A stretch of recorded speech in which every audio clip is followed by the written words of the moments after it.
নমস্কার, আমি শ্রদ্ধা ভক্তির মা তারার সেবিকা নন্দিয়া দাস বলছি। তো আমি তো আপনাদের কথা দিয়েছিলাম প্রতিদিন একটা মায়ের একটা একটা করে অলৌকিক কাহিনী বলবো।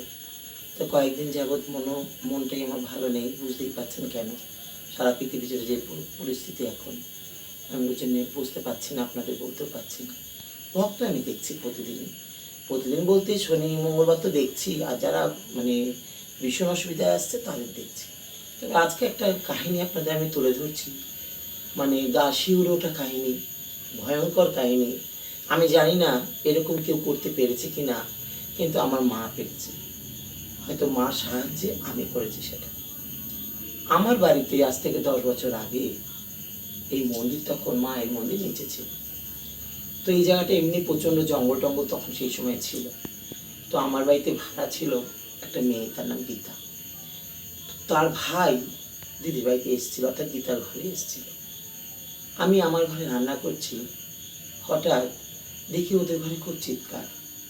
তো আমি তখন দৌড়ে আসি, তখন মন্দির আমার নিচে, শয়ন টয়ন দেওয়া হয়ে গেছে। দৌড়ে এসে বলি কি হয়েছে, হঠাৎ দেখি ওরা সবাই কাঁদছে। গীতা বলে মেয়েটার মা, বোন, ভাই সবাই ঘরের মধ্যে চিৎকার চেঁচামেচি করছে, যে ভাইটা এসছে সেই ভাইটাকে নিয়ে।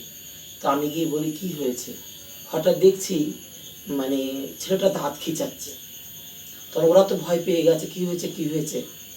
তখন আমি দেখে বুঝতে পেরেছি ওকে কিছু ধরেছে। এইটুকুনি ক্ষমতা মা আমাকে দিয়েছে, আমি বুঝতে পারি এইটুকুর মুহূর্তটা। তো আমি তখন ওদের বলি যে তোমরা এক কাজ করো। এই মুহূর্তে চিৎকার, তখন 4-5 জন ছেলেও চলে এসছে, ওদের আত্মীয় স্বজনও ছিল, ওদের মধ্যে একটা ছোটো অনুষ্ঠান ছিল। তো যাই হোক, সেই সময় ওই ছেলেটাকে টেনে আমার মার মন্দিরে নিয়ে আসে, মন্দির নিচেই ছিল। ছেলে যখন টেনে নিয়ে আসে, অতগুলো ছেলে মিলে টেনে আনতে পারছিল না, এতটাই ভারী ছেলেটা। ছেলেটার বয়স কত, 18-19 হবে। কিন্তু ছেলেটাকে অটোমেটিক সবাই দেখছে যে ছেলেটার বডি সামনে, অটোমেটিক মুখটা ঘুরে পিছন দিকে চলে যাচ্ছে। এবং আমারও দেখা, আমার পরিবারের দেখা, যারা তখন ছিল ছেলেটার আত্মীয় স্বজন সবাই দেখেছে। আজও তারা বলে যে গা শিউরে ওঠে, এখনও তাদের চিন্তা করলে। তো ওরা খুব কাঁদছে ভয়ে, কি হবে, ওর ভাই বোধহয় বাঁচবে না।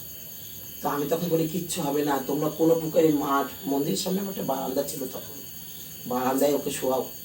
আমি আবার মন্দির খুলে মাকে বলি মাগো শিগগিরই ওকে রক্ষা করো মা, দেখো ওর মুখ বেঁকে যাচ্ছে পুরো। ও কিন্তু বিহারি ছিল, কিন্তু তখন বাংলায় উল্টো পাল্টা কী যে বলছে বোঝা যাচ্ছে না, কিন্তু শর্টটা বাংলায়।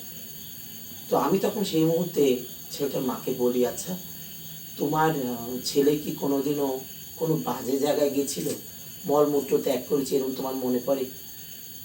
বলে না, ও মাঝে মধ্যে অনেক রাত করে ফেরে, তো আমাদের লাইনের পাশে বাড়ি, তো লাইনের দাঁড়িয়ে ওখানে মলমূত্র ত্যাগ, মল না ত্যাগ করে মূত্র ত্যাগ করে, এই কথা বলে। তখন আমার সন্দেহ হয় কিছু একটা ওখান থেকেই ঘটেছে। তো যাই হোক, ওদের আমি আর কিছু বলি না, ওরা ভয় পাবে। তো আমি সঙ্গে সঙ্গে মার চামড় নিয়ে ওকে ঝাড়তে থাকি, তারপর মার চরণ ধোয়ার জল দিই, মার যে খাওয়ার জল নামিয়ে রেখেছিলাম সেই জলটা ওকে জোর করে হাত করে দিই, আর মায়ের নাম জপ ওর মাথায় করতে থাকি। আপনারা চিন্তা করতে পারবেন না, আমি আমার নিজের দেখা, আমি তখন ভাবিনি যে ওকে আমি ঠিক করতে পারবো মায়ের দ্বারা। মা মনে হয় তখন জাগ্রত হয়ে গেছিল, না ওকে ঠিক করা সম্ভব হতো না। ওর পুরো মাথাটা ঘুরতে ঘুরতে পিছন দিকে চলে যাচ্ছে, একদম বডিটা এরকম সামনে, মাথাটা পিছনে ঘুরে যাচ্ছে, মানে মুখটাও পিছন চলে যাচ্ছে। তারপরে সেই সবাই মিলে চেপে ধরেছে ওকে। তারপর আমি তো মায়ের নাম জপ জোরে জোরে করছি, তখন জয় তারা জয় বাম, জয় তারা জয় বাম, আর চামড় দিয়ে মার ঝাড়ছে। অনেকক্ষণ, প্রায় 15-20 মিনিট পর আস্তে আস্তে আস্তে আস্তে দেখছি ও ছটকানোটা ছেড়ে দিল, আর মানে পুরো বডিটা ঠান্ডা নর্মাল হয়ে যাচ্ছে, একদম স্থির হয়ে গেল। মাথাটা আমি আস্তে করে যেমন নিজের হাতে এরম করতে করতে আজ দেখি মাথাটাও ঘুরে গেল, আগের মতন হয়ে গিয়ে ও ঠিক শরীরটা ছেড়ে দিলে যেমন হয়, একদম পুরো শরীর ছেড়ে দিল। তারপর ওদের আমি বললাম তোমরা এক কাজ করো, ও ঠিক হয়ে গেছে, ওকে আড়কোলা করে তোমরা ঘরে নিয়ে যাও। তারপর সবাই মিলে আড়কোলা করে ওকে নিয়ে, প্রায় 17-18 বছরের ছেলে, আড়কোলা করে ঘরে নিয়ে গেল। তারপর ওর মাকে আমি বললাম যে তোমাদের ওখানে কি অপঘাতে কেউ মারা গেছে? হয়তো আজকের দিনে কেউ বিশ্বাস করে না, কিন্তু আমি করি, কারণ আমার চোখে দেখা এবং জানা অনেক কিছু ঘটনা আছে। আমি এক এক করে বলবো। যে অপদেবতা নেই বললে ভুল হবে, আছে।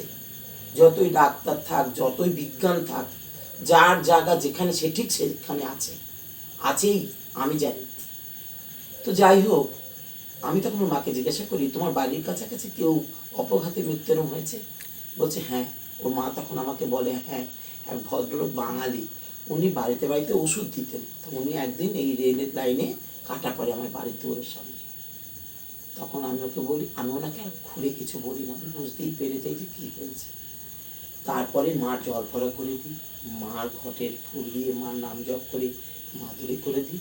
তবে 16 আনা পয়সা আমি নিও না, তখনও নিইনি, আজও নিই না, কোনোদিন নেবও না যতক্ষণ আমি বেঁচে থাকবো। তো সবাই জানে। সেই মাদুরি ধারণ করে ছেলেটা সেই মুহূর্তে জল পড়া খায়, এবং ছাড়ার পর সেই যে সুস্থ হয়েছে, আর কোনো দিন ছেলেটার ওইরকম আর হয়নি।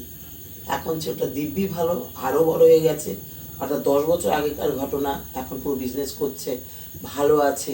সেদিন ওর দিদি এসেছিলো আমার বাড়ি, বলে গেল যে ওর ভাই এখন সুস্থ আছে, কোনো অসুবিধা নেই। তো এই আজকে একটা কাহিনী আপনাদের জানালাম, সবই আমার মায়ের কৃপা, আমার কোনো হাত নেই। মা করেছেন তাইও সুস্থ হয়েছে, এটা আমি হলফ করে বলতে পারি। আমি মাধ্যম মাত্র, এখানে আমার কোনো হাত নেই। যদি এরকম কোনো বিপদে কেউ পড়েন, তাহলে আপনারা আমার মার মাধ্যমে আমার সাথে যোগাযোগ করবেন।